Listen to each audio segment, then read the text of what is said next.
We talked about short-term and long-term fasting. During a short-term fast, you draw on glycogen and body fat to provide energy. But in the long-term fast, you draw on body protein in addition to body fat because you've depleted the glycogen stores. This is what happens to the body whether the fast is voluntary or involuntary. When considering weight loss, it's important to lose the excess fat weight and preserve the lean body mass or muscle. The reason for weight loss should be to decrease excess body fat, and this is a slow process. The optimal weight loss, if you're trying to lose body fat, would be 1 to 2 pounds per week. So a pound of fat requires a loss or deficit of 3,500 calories. And if you're in a calorie deficit of 500 calories per day over a week, theoretically that should result in a negative energy balance of 3,500 calories or 1 pound of fat per week. How would you accomplish this?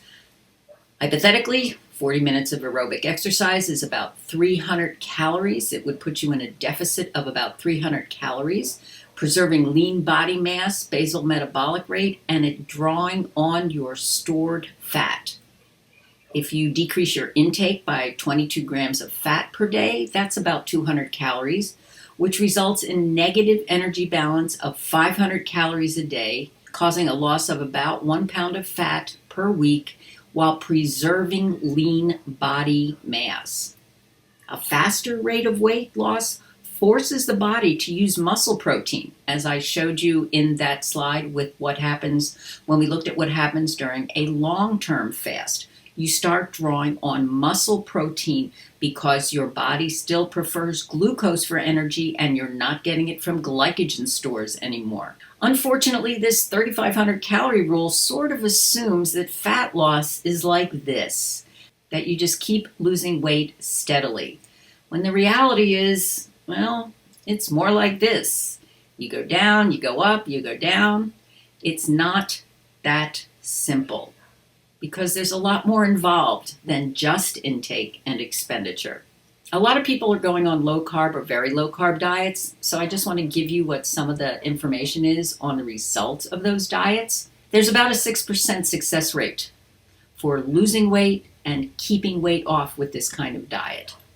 And during prolonged fasting, these low calorie or low carb diets, your basal metabolic rate goes down and your lean body mass, as we said, is being broken down to provide glucose. That body chemistry, as we said, similar to what we talked at under feasting and long-term fasting. More on the fasting side, right? To summarize low carb versus low fat, Dr. Hall's research, low carb diets are at least as effective for weight loss as other diets, but energy expenditure and body fat appear to depend very little on the amount of carbohydrate to fat in the diet. Long-term weight loss studies suggest very little difference between the interventions varying carbohydrate and dietary fat. And individual weight loss variability, right now it's not really explained by known diet biology interactions. Which diet works best? The one that you can stay on. I'd like to briefly explain the difference between weight loss and fat loss. Weight loss, thumbs down. It occurs quickly. It results in a loss of lean body mass or muscle tissue. It's a temporary weight loss that includes some fat, water weight, muscle mass, but no change in behavior. Whereas fat loss takes time, but it preserves muscle mass. It can result in long-term weight loss and positive behavior changes. You can take a look at this. You can pause this to see how all of these different diets work. I've been asked what's the difference in the effectiveness of these. Well, have a look at the column on the right. Not much. And what are 10 ways in which low-carb diets work? Here you go. Some of the benefits of exercise are that it promotes, well, you can look at all of these. Exercise is great. My favorite part of being active is the shower. I do want to tell you, over-exercising in one area of the body does not result in spot reduction. There is really no such way to exercise off specific parts of the body. Weight loss strategies, I'm going to put at the top, I put at the top here, be realistic. And meal planning should include a diet that is nutritionally adequate, provides your essential nutrients, fiber, and calories needed to maintain health. You should also consider that the diet should be planned to promote health by limiting those saturated and trans fats, refined or added sugars, and excess sodium. Your planned intake of calories should come from complex carbs or simple carbs from fruits and vegetables, proteins and fats to meet the recommendations. So that's dietary strategies or suggestions. Physical activity, you want it to be something you like. If you have to do something you don't like, it's going to be a chore and you're going to hate doing it. I've been asked when's the best time of day to be active? When you have the time. What's the best exercise? The one you like. So you have to consider calorie intake, calorie expenditure, but let me tell you, those two pale in contrast to behavior change. Behavior modification is the hardest part.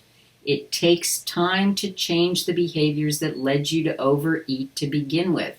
If you're someone who eats under stress, you go on a diet, and then you lose your weight and you go off your diet. If you do not change the behaviors that led you to overeat to begin with, as soon as you experience stress, you're going to go back to those old behaviors, which include overeating. Please remember, there are no foods, no combinations of foods, or special formulas or pills that will burn off, melt away, or rearrange fat. So to summarize, it may be helpful for folks to know their body composition, knowing their percent muscle mass versus body fat. There are different measures to determine body composition. I went over these in the initial video. The distribution of body fat can affect your health. Here we talk about the difference between the visceral or intra-abdominal fat in the apple-shaped person versus subcutaneous fat in the pear.